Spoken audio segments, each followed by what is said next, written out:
মৰমৰ ছাত্ৰ ছাত্ৰীসকল, তোমালোকক মই মোৰ চেনেলটোলৈ স্বাগতম জনাইছোঁ। আজি মই চতুৰ্থ শ্ৰেণীৰ আমাৰ চৌপাশৰ পৰিৱেশ পাঠ্যপুথিৰ অধ্যায় 5 আমাৰ পৰিৱেশ অধ্যায়ৰ পাঠ 10 ব্ৰহ্মপুত্ৰৰ পৰা বৰাকলৈ পাঠটোৰ অনুশীলনীৰ প্ৰশ্নসমূহৰ উত্তৰসমূহ আলোচনা কৰিম। গতিকে তোমালোকে ভিডিঅ'টো প্ৰথমৰ পৰা শেষলৈকে চাবা।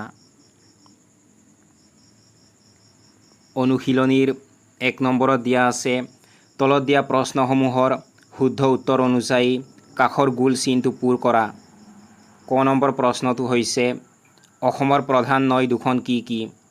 ইয়াৰ শুদ্ধ উত্তৰ হৈছে অপশ্যন নম্বৰ 2 ব্ৰহ্মপুত্ৰ আৰু বৰাক। গতিকে তোমালোকে অপশ্যন 2 থকা গোল চিনটো পূৰ কৰি দিবা।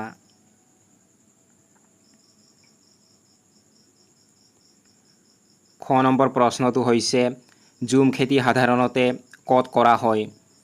ইয়াৰ শুদ্ধ উত্তৰ হৈছে অপশ্যন নম্বৰ 3 পাহাৰৰ এঢলীয়া ঠাইত। গতিকে তোমালোকে অপশ্যন 3 থকা গোল চিনটো পূৰ কৰি দিবা। গ নম্বৰ প্ৰশ্নটো হৈছে, নদীৰ দাঁতি কাষৰীয়া অঞ্চলত চাংঘৰ কিয় সাজি লোৱা হয়? ইয়াৰ শুদ্ধ উত্তৰ হৈছে অপশ্যন নম্বৰ 3 বানপানীৰ পৰা ৰক্ষা পাবলৈ। গতিকে তোমালোকে অপশ্যন 3 থকা গোল চিনটো পূৰ কৰি দিবা।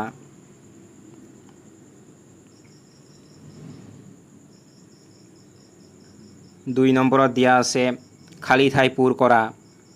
ক নম্বৰত দিয়া আছে, অসমক প্ৰধানকৈ ডেছটা প্ৰাকৃতিক বিভাগত ভাগ কৰা হয়। তোমালোকে খালী ঠাইত লিখিবা 3টা।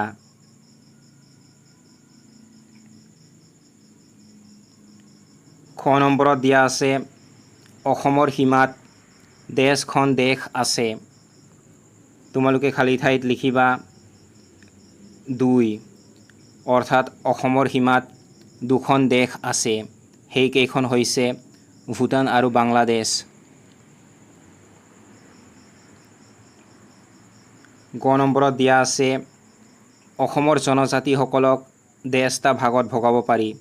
তোমালোকে খালী ঠাইত লিখিবা 2, সেই দুটা হৈছে পাহাৰীয়া জনজাতি আৰু ভৈয়াম জনজাতি। ঘ নম্বৰত দিয়া আছে, অসমত অধিক জনবসতি ডেছ অঞ্চলত পোৱা যায়। তোমালোকে খালী ঠাইত লিখিবা ভৈয়াম।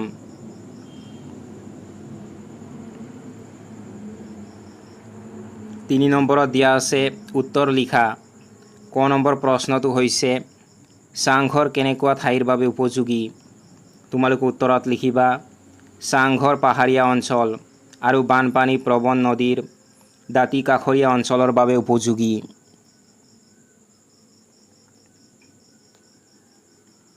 খ নম্বৰ প্ৰশ্নটো হৈছে, ঝুম খেতি কেনেকৈ কৰা হয়? তোমালোকে উত্তৰত লিখিবা পাহাৰৰ এঢলীয়া ঠাইৰ হাবি বন কাটি জ্বলাই মাটিভাগ ঝুম খেতিৰ বাবে মুকলি কৰি লোৱা হয়।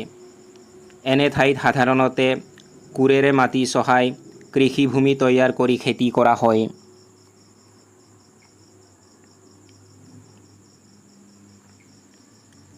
4 নম্বৰত দিয়া আছে, ক অংশৰ লগত খ অংশ আঁচ টানি মিলোৱা।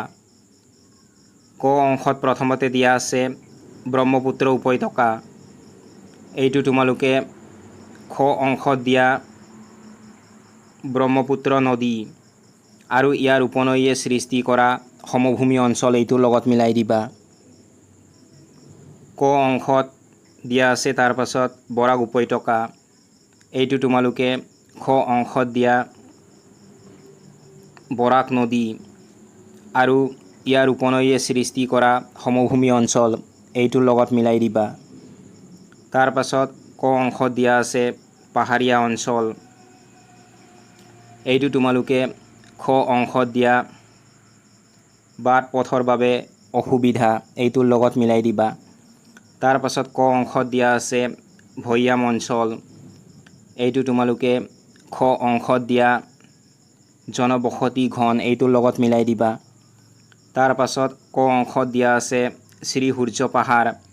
এইটো তোমালোকে খ অংশত দিয়া হিন্দু বৌদ্ধ জৈন পৰম্পৰাৰ প্ৰত্নতাত্ত্বিক স্থান এইটোৰ লগত মিলাই দিবা।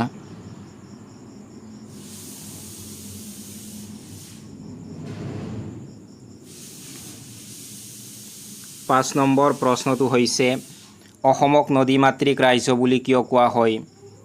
তোমালোকে উত্তৰত লিখিবা অসমৰ মাজেৰে বহু নৈ উপনৈ বৈ গৈছে, সেয়ে অসমক নদীমাতৃক ৰাজ্য বুলি কোৱা হয়।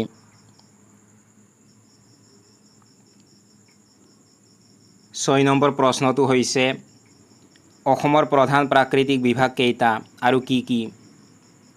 তোমালোকে উত্তৰত লিখিবা অসমক প্ৰধানকৈ 3টা প্ৰাকৃতিক বিভাগত ভাগ কৰা হৈছে। সেইকেইটা হ'ল ব্ৰহ্মপুত্ৰ উপত্যকা, কাৰ্বি আংলং আৰু ডিমা হাছাও পাহাৰীয়া অঞ্চল, বৰাক উপত্যকা।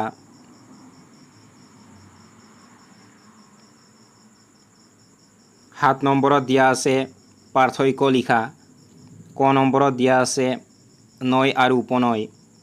তোমালোকে উত্তৰত লিখিবা নৈ বা নদী কোনো পৰ্বত বা পাহাৰত উৎপত্তি হয় নানা ঠাইৰ মাজেৰে বৈ গৈ কোনো সাগৰ বা হ্ৰদত পৰা পানী ভাগ আৰু তাৰ নিৰ্দিষ্ট দীঘলীয়া গতিপথক নৈ বোলে।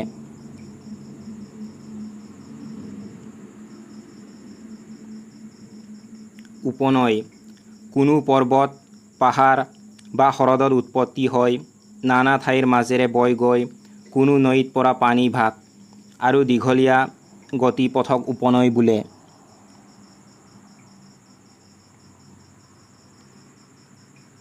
খ নম্বৰত দিয়া আছে পৰ্বত আৰু পাহাৰ। তোমালোকে উত্তৰত লিখিবা পাহাৰ বহু ঠাই জুৰি গছ গছনিৰে ভৰা ওখ শিলাময় অংশক পাহাৰ বোলে।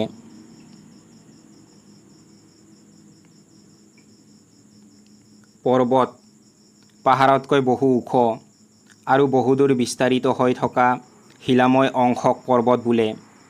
সাধাৰণতে পৰ্বতৰ ঢালবোৰ পাহাৰতকৈ বেছি থিয় হয়।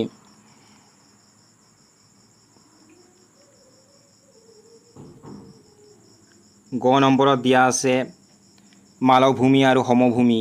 তোমালোকে উত্তৰত লিখিবা সমভূমি পৰ্বত পাহাৰ নথকা আহল বহল সমতল ভূমি বা অঞ্চলক সমভূমি বোলে। মালভূমি বহু ঠাই জুৰি থকা ওখ আৰু যাৰ উপৰিভাগটো কিছু সমান তেনে ভূমিভাগক মালভূমি বোলে।